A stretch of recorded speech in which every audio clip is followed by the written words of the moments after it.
The highway stretched endlessly under the blanket of a silent night. The air carried a strange chill, and the sound of the engine of a luxury black car was the only rhythm in that emptiness.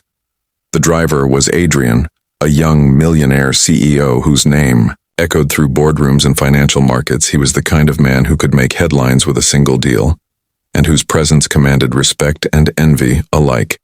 His perfectly tailored suit, his polished shoes, his car that shone like black glass under the moon, all of it painted the picture of a man who had everything yet inside him.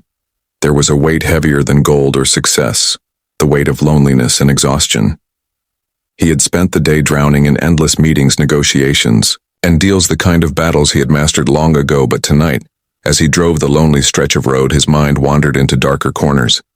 He thought of the years he had sacrificed, the friendships he had let fade, the family he barely spoke to anymore. The wealth and power had come at a price, and though he rarely admitted it, he felt the cold echo of that emptiness every time he was alone in the night. The road was still, the shadows stretched long and silent, and just when he thought the night would pass like every other, something broke through the monotony. It was faint, so faint he almost dismissed it as his imagination. A muffled thud followed by the tiniest echo of a cry. His hands tightened on the steering wheel.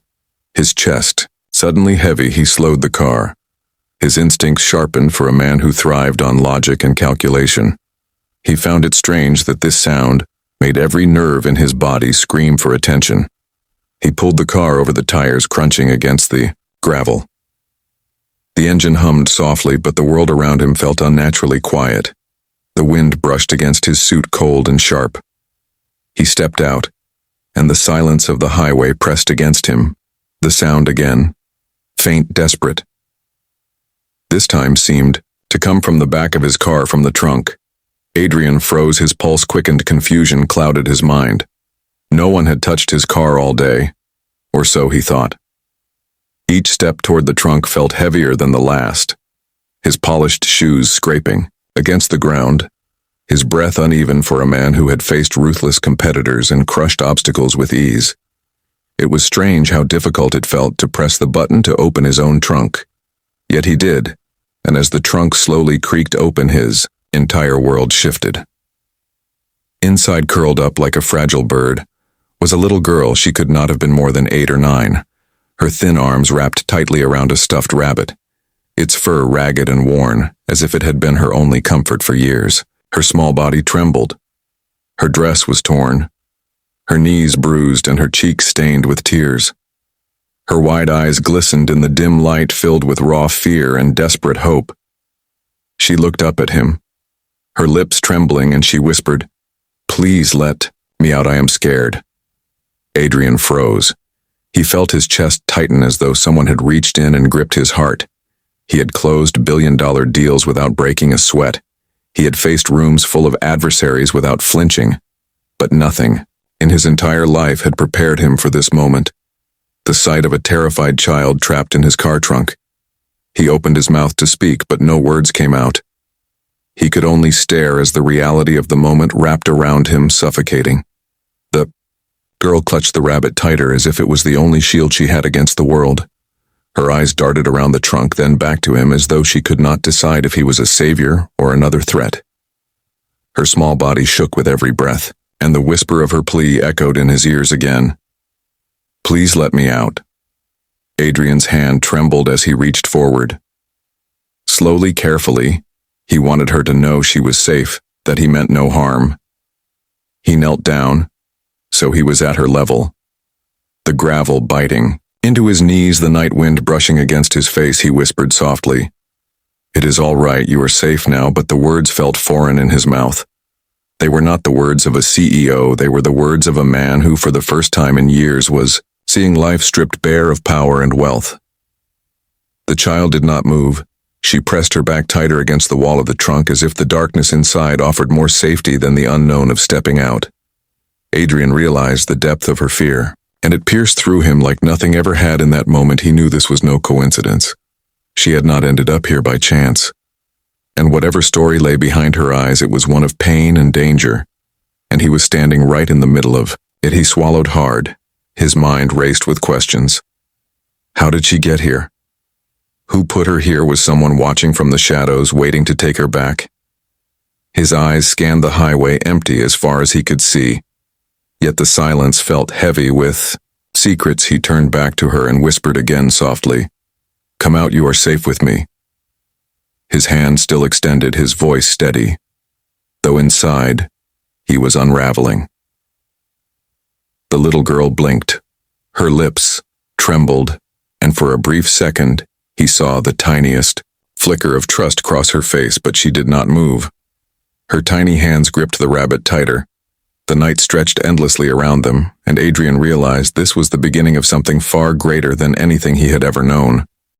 Adrian stood frozen on the side of the road, the cool night air brushing against his skin while the tiny hand of the girl clutched his sleeve like she was holding on to the last piece of safety in the world. He looked down at her fragile figure, her thin arms wrapped around the stuffed rabbit that was worn and frayed, and he felt a swell of emotion inside him that he had not known for years. His life had always been built on ambition, on sharp decisions, and on a relentless hunger for control. Yet standing there with this child trembling in front of him, he felt powerless, and in that powerlessness, he felt something far more human than he had in all his years of wealth. He knelt on the gravel, his eyes meeting hers, and whispered gently, "You are safe now, no one will hurt you. Not while I am here." His words carried a weight he had never known before, a promise he did not fully understand, but one that already tied itself to his soul. The girl's lips trembled. Her eyes searched his face as if she wanted to believe, but the fear inside her fought against trust. She whispered again, her voice so soft it was almost stolen by the wind, "Please, do not leave me." And Adrian felt his chest break. He had not cried in years, not since he was a boy left alone in his own kind of darkness. But now his eyes burned with a sting he fought to hold back. He gently lifted her from the trunk, her body light, as though hunger and fear had carved her down to almost nothing. She stiffened at his touch but did not resist. Instead, she pressed the rabbit against her cheek, hiding behind it as if it could shield her from the world. Adrian carried her to the side of the car, his expensive suit brushing against the rough ground, his shoes sinking slightly into the gravel, and he did not care. Not once had he ever disregarded appearances in public, but tonight he was no CEO, no titan of business. He was only a man holding a child who had been broken by cruelty. He set her down and crouched to her level again, asking softly, "Who put you there? Who left you like that?"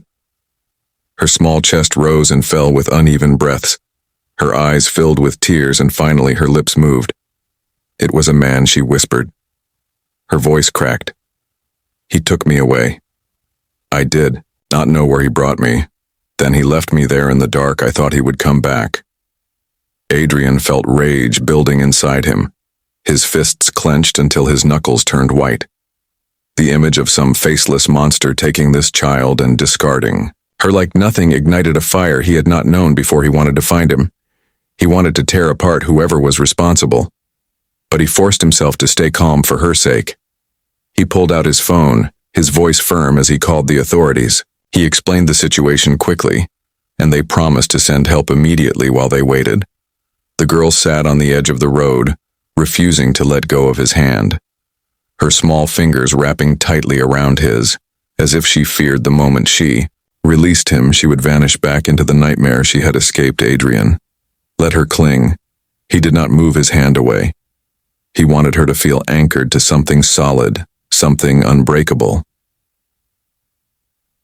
The minutes stretched long, the night air biting against them. The only sound was the occasional car rushing past in the distance. Each time the girl flinched, pressing closer to him, and each time he whispered, "You are safe here. I am not letting anything happen to you." And slowly, with every word he felt, her breathing began to steady. When the flashing lights finally appeared on the horizon, Adrian exhaled a breath he had not realized he was holding. The girl's grip tightened. She pressed herself closer to him, her voice trembling. "Do not let them. Take me away, please, I am scared." He bent his head close to hers, his voice low and steady. "I will not let anyone hurt you. I will stay with you no matter what." The officers approached quickly, their uniforms reflecting the red and blue glow. They looked Between Adrian and the child, confusion etched on their faces. Adrian explained everything, his words sharp and commanding, yet laced with a strange desperation that he had never heard in his own voice. Before the girl clung tighter to him as they asked questions, her small body trembling, he answered for her, shielding her from their overwhelming presence. One of the officers said they would need to take her to the hospital to check for injuries and then to child services. Adrian felt her hand tighten painfully around his. He looked down into her pleading eyes and knew in that instant he could not let her disappear into a system that would treat her like a file, like a number. He spoke firmly. "I will go with her. I will not leave her," sighed. The officers hesitated, but something in his tone, in his presence, in the way the child clung to him made them agree. Adrian lifted her into his arms once more and carried her into the patrol car. She rested her head against his chest, her eyes finally closing for the first time that night, and as he looked down at her he realized she trusted him. She, who had been through something unspeakable, had chosen him as her safe place, and that realization was heavier than any empire he had ever built. At the hospital, the doctors examined her gently, noting the bruises, the malnourishment, the signs of neglect. Adrian stood by, refusing to step away, his hands clenched at his sides as he watched her flinch under every touch, his heart twisting. With every wince, finally, when it was over, they said she would recover physically, but the emotional scars were deeper, and Adrian felt an ache inside him stronger than anything he had ever known. When child services arrived, they spoke of temporary shelters and foster placements. Adrian's jaw tightened. He listened, but his heart raged. "No," he said firmly, his voice carrying the authority that had built empires but now driven by something more personal. "I will take responsibility for her. I will not let her be passed around from one stranger to another. She has been through enough." At first, they resisted rules and regulations standing like walls, but Adrian was not a man easily denied. He used every ounce of influence, every resource, every connection to ensure she would remain in his care. And in the end, his determination won. They allowed it, though, with conditions and oversight. Adrian did not care. He only cared that she would not wake up tomorrow in another strange place surrounded by strangers she did not trust. That night he brought her home to his sprawling estate. The mansion that had always felt cold and empty now seemed to breathe with a new presence. He carried her through the halls, past the marble floors and towering windows, into a guest room that he instructed his staff to prepare immediately. Though she was too tired to notice, he stayed by her side until she drifted into sleep, clutching the rabbit against her chest, her small body finally resting.